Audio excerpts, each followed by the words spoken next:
ولا تعجل بالقرآن من قبل أن يقضى إليك وحيه وقل رب زدني علما. أعوذ بالله من الشيطان الرجيم. بسم الله الرحمن الرحيم. الحمد لله رب العالمين والصلاة والسلام على سيد الأنبياء والمرسلين أبي القاسم محمد. اللهم صل على محمد وآل محمد وعجل فرجهم أجمعين. والصلاة والسلام على أهل بيت الأطهار وصحبه الأخيار. أما بعد فقد قال الله تبارك وتعالى في كتابه المجيد وفرقانه الحميد وقوله الحق قل رب زدني علما. علم انسان کے لیے اتنا اہم ہے جتنا ایک مچھلی کے لیے پانی. علم ہمارے لیے اتنا اہم ہے جتنا ہمارے بدن کے لیے غذا، آکسیجن. ہماری زندگی کے لیے بہت ساری چیزیں ضروری ہیں. کچھ چیزیں نہ ہوں تو بدن مر جاتا ہے اور کچھ چیزیں نہ ہوں تو ہماری انسانیت مر جاتی ہے. علم ہمارے میں کی، ہماری انسانیت کی بقا اور حیات ہے.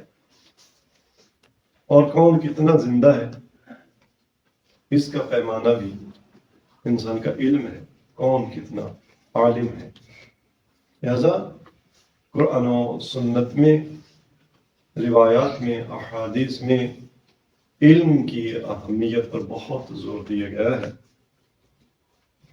علم کی اہمیت پر اس سے بڑھ کر اور کیا تاکید ہو سکتی ہے کہ سرکار رسالت مآب سید الانبیاء والمرسلین آپ کو خدا نے تبارک تعالیٰ حکم دے رہا ہے کہ آپ یہ دعا کریں، مانگیں، قل رب زدنی علما، اے میرے پروردگار مجھے پڑھا.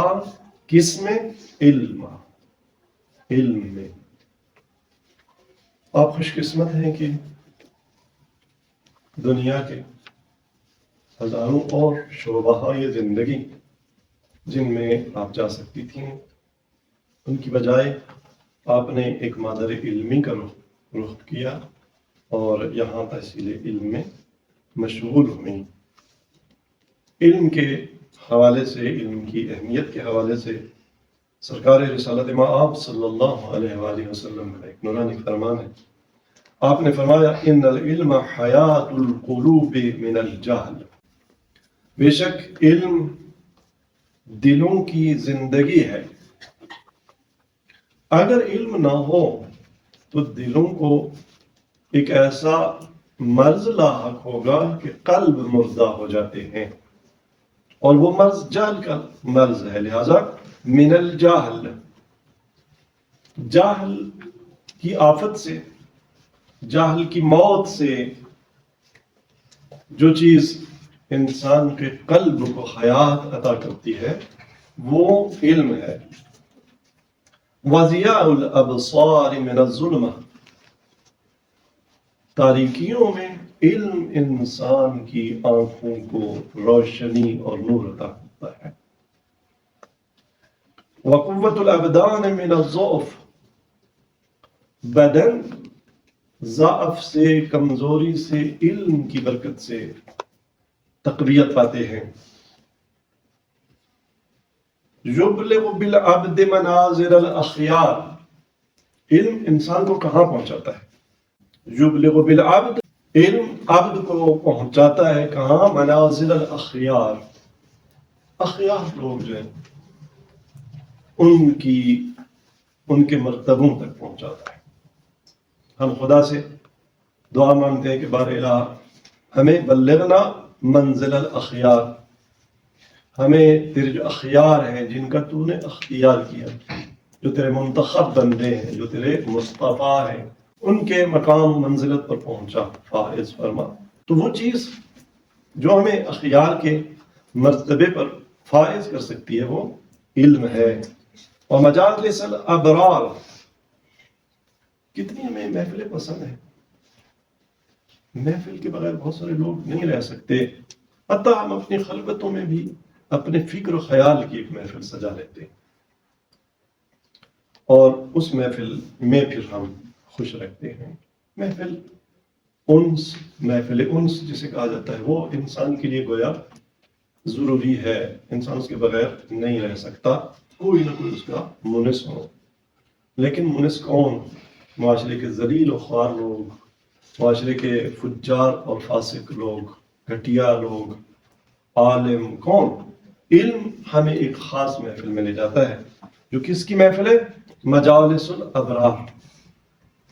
اللہ کے نیک بندوں کی مجلس میں اگر کوئی بیٹھنا چاہتا ہے، اگر کوئی مجلس آدم میں بیٹھنا چاہتا ہے، اگر کوئی مجلس نوح میں بیٹھنا چاہتا ہے، اگر کوئی مجلس ابراہیم میں بیٹھنا چاہتا ہے، اگر کوئی مجلس یحییٰ ہو، یعقوب ہو، یوسف ہو، موسیٰ ہو، عیسیٰ ہو، محمد مصطفیٰ صلی اللہ علیہ وسلم اور آپ کی پاک آل کی محفل و مجلس میں بیٹھنا چاہتا ہے، اگر کوئی فاطمۃ الزہرا کی مجلس میں بیٹھنا چاہتا ہے، اگر کوئی زینب اولیاء کی مجلس میں بیٹھنا چاہتا ہے، تو کیسے بیٹھے گا؟ وسیلہ کیا ہے جو ان مجالس میں پہنچا دے؟ انویٹیشن وہاں سے آ جائے، ہمیں دعوت مل جائے، ہمیں راستہ مل جائے. وہ کون پہنچائے گا؟ علم پہنچائے گا. سرکار رسالت میں فرمایا، وہ راستہ بتائے گا کہ علم عبد کو یبلغ بالعبد منازل الاخیار ومجالس الابرار والدرجات العلا فی الاخرۃ والاولی. آخرت اور دنیا و آخرت کی جو عالی درجات ہیں ان پر علم پہنچاتا ہے. اور پھر ارشاد فرماتے ہیں الفکر فیہ یعدل بالصیام. ماہ رجب میں بہت سارے لوگوں نے روزے رکھے، صحبتیں اٹھائیں، لیکن طالب علم، علمی مسائل میں غور و فکر کرنے والا، اگر اس نے روزہ نہیں بھی رکھا، روزہ رکھنا البتہ فضیلت اپنی جگہ اس کی نفی نہیں کر رہے، لیکن اگر روزہ نہیں بھی رکھا، علمی مسائل میں غور و فکر کیا تو یعدل بالصیام. علم فکر بالصوم نہیں فرمایا. بالآخر ایک دن میں بندہ ایک روزہ رکھ سکتا ہے.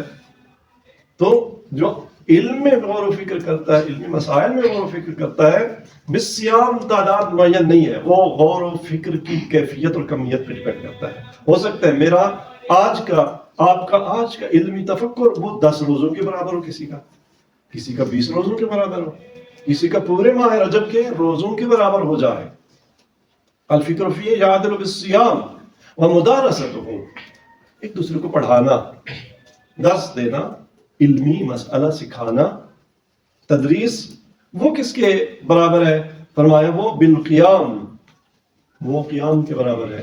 راتوں کو جاگتا رہا ایک بندہ خدا مصلی عبادت پر، اور اس نے تہجد پڑھی، اس نے نوافل تھی وہ پڑھی، شب زندہ داری کی، لیکن ایک شخص نے علمی مسئلہ کسی کو بتا دیا، تدریس کر دی، سبق پڑھا دیا، تو یہ اس کا علمی مسئلے کی تدریس اور بیان، یہ کس کے برابر ہے؟ بالقیام.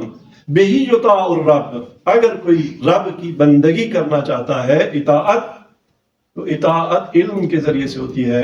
ویعبد، اور خدا کی بندگی اور خدا کی اطاعت علم کے ذریعے سے ہوتی ہے. وبہی توصل الارحام، اگر معاشرے میں صلہ رحمی ہے، تعلقات باقی ہیں یا کوئی باقی رکھنا چاہتا ہے، معاشرتی اور خاندانی روابط کا استحکام کس کی برکت سے آتا ہے؟ آج فیملیز ٹوٹی ہوئی ہیں، آج معاشرے اور معاشرے کے افراد ایک دوسرے سے جدائی کے شکار میں مبتلا ہیں، اور رنج جدائی، رشتوں کے ٹوٹنے کا رنج، وہ ماں باپ کے رشتے سے لے کے، بیٹی اور ماں کے رشتے سے لے کے، وہ بہنوں اور بھائیوں کے رشتے، وہ شوہر اور بیوی کے رشتے، وہ خالوں اور پھپھو ہیں ان کے رشتے، وہ چچا اور کیا کیا، اور اس سے آگے یہ رشتے ہم مسلک و ہم مذہب، اور بالآخر انسانیت کے تک کے رشتے المیہ کا شکار ہیں. کیوں؟ اس لیے کہ وہ علم نہیں ہے جو رشتے جوڑتا ہے. علم ہے کہ بہی توصل الارحام ویعرف الحلال والحرام، اور علم ہی کی برکت سے حلال اور حرام کا پتہ چلتا ہے. خدا تبارک تعالیٰ ہم سب کو، ہم صبح سے شام تک لوگ جمع پونجی جمع کرنے کی تلاش میں ہوتے ہیں، مارکیٹوں میں، بازاروں میں، مختلف مراکز میں. تو مزدوری کر رہا ہے، دولت جمع کرنے کے لیے، خرید فروخت، یہ جو رونق زندگی ہے اس میں سب کچھ معاملہ اس کا ہو رہا ہے، اس کا لین دین چل رہا ہے، لیکن اگر نہیں لین دین ہم کرتے تو علم کا، خدا ہمیں علم کا کاروبار بنا، خدا ہمیں اس مارکیٹ میں لے جائے، اس بازار میں لے جائے، اس دکان پر لے جائے، اس مرکز میں لے جائے جہاں کچھ علم بکتا ہو، جہاں کچھ علم مفت میں مل جاتا ہو، تو اسی میں ہمارے قلوب کی حیات ہے۔ اللہ تبارک تعالیٰ سرکار رسالت مآب صلی اللہ علیہ وسلم وجود اقدس کے صدقے میں ہمارے قلوب کو زندگی عطا فرمائے۔